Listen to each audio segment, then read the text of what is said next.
다음으로 여러분들 신제품 출시되면 디자인과 그리고 스펙 그리고 가격적인 부분을 많이 고려하게 되시는데요. 지금 현재 출시된 S20 시리즈 말고요. 그 전작들은요. 볼륨 버튼이나 빅스비 버튼이라든가 전원 버튼이 다 지금 보고 계시는 화면의 좌측에 위치해 있어요. 근데 이게 예전 모델들은요 다 우측에 이게 배치가 되어 있었거든요. 근데 그게 어느 순간에 이렇게 바뀌었다가 다시 옛날 감성을 찾아서 S20 시리즈 같은 경우에는 다 우측에 버튼을 놨다. 좌측은 매끈하게 아무것도 없다. 걸리는 게 없다. 라고 알고 계시면 될 것 같습니다. 아무것도 없어요. 네, 아무것도 없어요. 예. 보시게 되면은 여기에 이제 CPU라고 말하는 프로세서 부분이 바뀌었어요. 요 CPU가 바뀌었는데, 자, 이저 전작 모델 같은 경우에는 엑시노스 9 시리즈, 그리고 현작은 퀄컴 스냅드래곤 865, 그리고 퀄컴 스냅드래곤 X55 5G 모뎀 탑재. 이건 제가 말씀드리는데도 굉장히 생소하고 어려워요. 자, 전 모델은 삼성에서 개발한 엑시노스 9 시리즈를 탑재를 했고, 현작은 퀄컴사의 스냅드래곤 865 칩을 탑재했다 라고 보시면 되는데, 왜 그랬는지 확인해 보니까 성능 부분에서 테스트를 해봤대요. 이제 두 가지를 놓고 이제 성능 테스트를 했는데, 그 결과가 엑시노스 칩보다 퀄컴 스냅드래곤 칩이 약 20% 정도 더 좋은 결과를 냈다고 해서 이렇게 칩을 선정한 거 아닌가 하는 생각이 들어요. 이게 일단 그 엑시노스 칩 같은 경우에 전체적으로 스냅드래곤 칩과 모든 제품들이 그런 건 아니잖아요. 그렇죠. 네, 그 엑시노스 990 칩이랑 스냅드래곤 865 칩의 좀 성능차가 그렇게 있었기 때문에 이번에 삼성에서 그렇게 결정을 하지 않았을까라는 생각을 하고요. 사실 엑시노스 칩 만약에 그냥 차선에도 그런 기술력이 있는데 진짜 자기 회사의 자사의 그 이익만 추구했던 기업이라면 사실 퀄컴 거 안 썼겠죠. 그렇죠. 네, 자사 거 썼겠죠. 그렇지만 이제 소비자분들한테 좀 더 좋은 품질의 제품을 선보이기 위해서 자사의 제품을 포기하고 타사의 제품도 또 이렇게 와서 이제 제품을 이제 쓴다라는 것도 또 좋은 제품을 진짜 만들기 위한 삼성의 노력을 또 칭찬할 만한 것 같아요. 그렇죠. 알겠습니다. 예. 다음은 이제 메모리 부분에서 달라진 점이 있는데, 기존 전작 같은 경우에는 8기가 램에 내장 메모리, 256기가, 512기가 이렇게 나눠져 있었고, 현재 S20 울트라 모델 같은 경우에는 12기가 램에 메모리 같은 경우는 256기가로 만들어졌어요. 국내에는 256기가지만 타국에서는 512기가를 출시한다는 얘기도 있어요. 해외 얘기가 정확한 얘기는 아니니까. 네. 참고만. 자, 그리고 기존에는 없던 이제 기존 모델 같은 S10 5G 같은 경우가 두 가지로 나눠져 있던 이유 중에 하나가 외장 메모리 슬롯이 지원이 안 된다라는 거였는데, 그렇죠. 울트라 같은 경우에는 이제 외장 메모리 칩이 지원이 가능해요. 지원이 가능하고, 요 외장 메모리 같은 경우는 최대 1TB까지. 1TB면은 제 기준에서는 어느 정도인지 감은 없어요, 사실. 야구 동영상 있잖아요. 야동? 그걸로 해서 초고화질로 해가지고 어마어마하게 담을 수 있어요. 또 1TB까지 죄송합니다. 가능하다는 점 참고해 주시면 되겠습니다. 죄송합니다. 야구 동영상 잊어주세요, 여러분. 야구동? 네. 일단은 그 메모리까지는 이렇게 좀 이제 외장 메모리 그 칩 슬롯이 이제 추가가 됐다라는 게 좀 메리트가 있어요, 제가 봐도. 자, 다음은 디스플레이 같은 경우에는 되게 근소하게 차이가 있는 것 같아요. 아까 전자에 말씀드렸지만 베젤이 축소가 됐잖아요, 전 모델에 비해서. 그러면서 디스플레이 출력 화면이 조금 더 넓어진 것도 이제 장점이다라고 말씀을 드렸는데, 그게 여기에 나오는 것 같아요.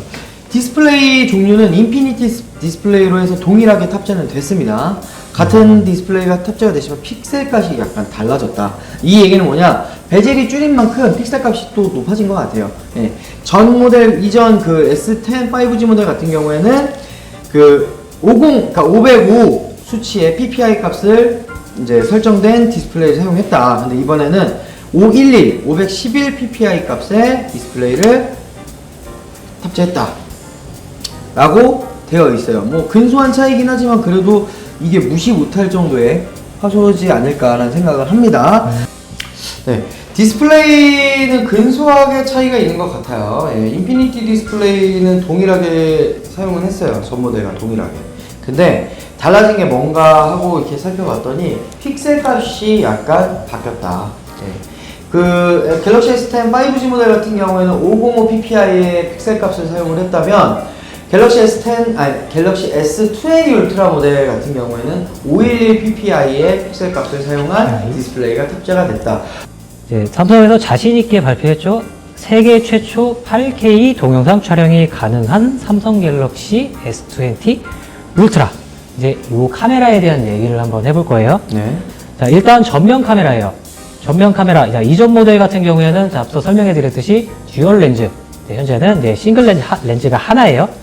자, 이전 제품 같은 경우에는 듀얼 렌즈에 1000만 화소, 그 다음에 조리개 값이 1.9. 자, 이번에 출시된 S20 시리즈의 이제 울트라 모델 같은 경우에는 4000만 화소예요. 앞에 있는 이제 카메라의 화소가 4000만 화소, 그리고 조리개 값이 2.2로 되어 있어요. 화소수에서부터 차이가 조금 크죠. 그리고 카메라 홀의 위치 이렇게 바뀌었다는 거 설명드렸고요. 가운데로. 네.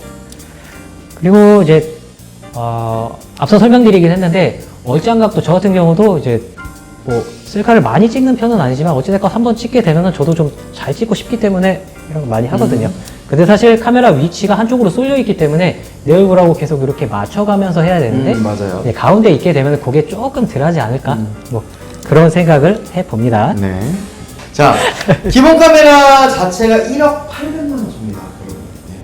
조리개 값은 1.8로 세팅이 되어 있고요. 1억 800. 네, 1억만 화소 했던 모델이 이 모델이에요. 어마어마한 거죠. 네. 1억만.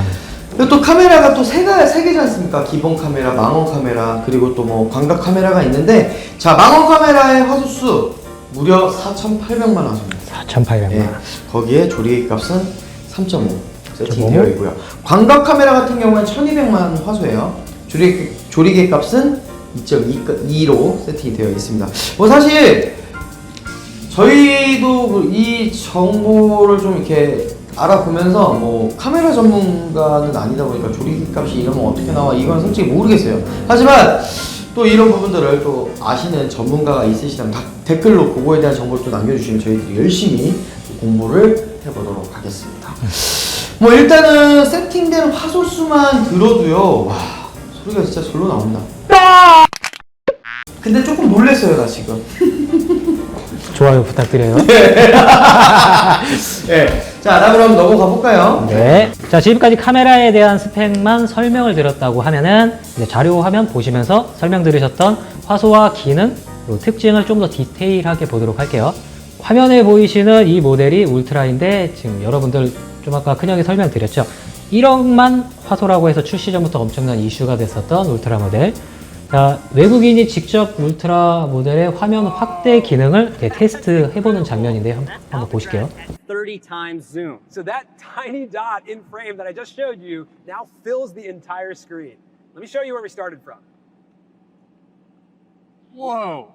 Unbelievable. Now normally to get a shot like that. 자, 물론 저희가 직접 이제 써보면서 이제 시청자분들께 이제 보여드리면서 체감을 해봐야 되겠지만 지금 이 화면 영상으로만 봐도 어마어마한 것 같아요. 뭐 S20와 S20 플러스는 3배 광학줌과 30배 디지털 줌이 가능하고요. S20 울트라 같은 경우는 폴디즈 렌즈를 사용해서 10배 광학줌과 100배 스페이스 줌이 가능하다고 합니다. 이 스페이스 줌이라는 거는 일단은 별도의 명칭인 거고 디지털 줌이라고 합니다. 예. 근데 100배까지 줌이 된대요, 여러분. 예. 뭐 현미경도 아니고. 제가 영상을 보긴 했는데 뭐 언급을 드려도 되는지 모르겠지만 달 표면을 이렇게 확대를 해본 영상이 있어요. 뭐 그렇다고요. 그렇구나. 뭐 여러분 결론은 없어요. 달 표면 영상을 그냥 예, 폴디즈 렌즈를 사용해서 일단 10배 광학줌과 100배 스페이스 줌이 가능하다. 예. 그 광학줌 3배와 10배 사용 시에는요, 사실 화질 저하가 없습니다. 10배까지요? 예, 10배까지. 근데 디지털 줌을 이제 이빠이 자, 동영상 촬영 시에는 이제 S20 울트라 모델 같은 경우에는 기본 5배에서 디지털 줌 20배 사용이 가능해요. 오. 이제 사진이랑은 조금 다르죠? 어. 5배, 기본 5배에서 디지털 줌 20배 사용이 가능하고 S20와 S20 플러스 같은 경우에는 12배의 디지털 줌 사용이 가능해요. 동영상 찍을 때. 그리고 8K 영상 촬영이 가능하다라고 하는데 이것도 뭐 저는 사실 뭐 크게 감은 없는데 유튜브 영상 같은 경우도 이제 4K로 많이 네. 한다라고 말을 하더라고요. 네. 말씀들 하는데 8K 영상이 이제 가능하대요. 가능한데 이제 뭐 해상도가 높아서 뭐 영상 확대를 해도 화질이 깨지지 않는다는 장점. 와, 비싼 게 좋긴 좋아. 비싼 게. 세계 최초 8K, 8K 스페이스 줌.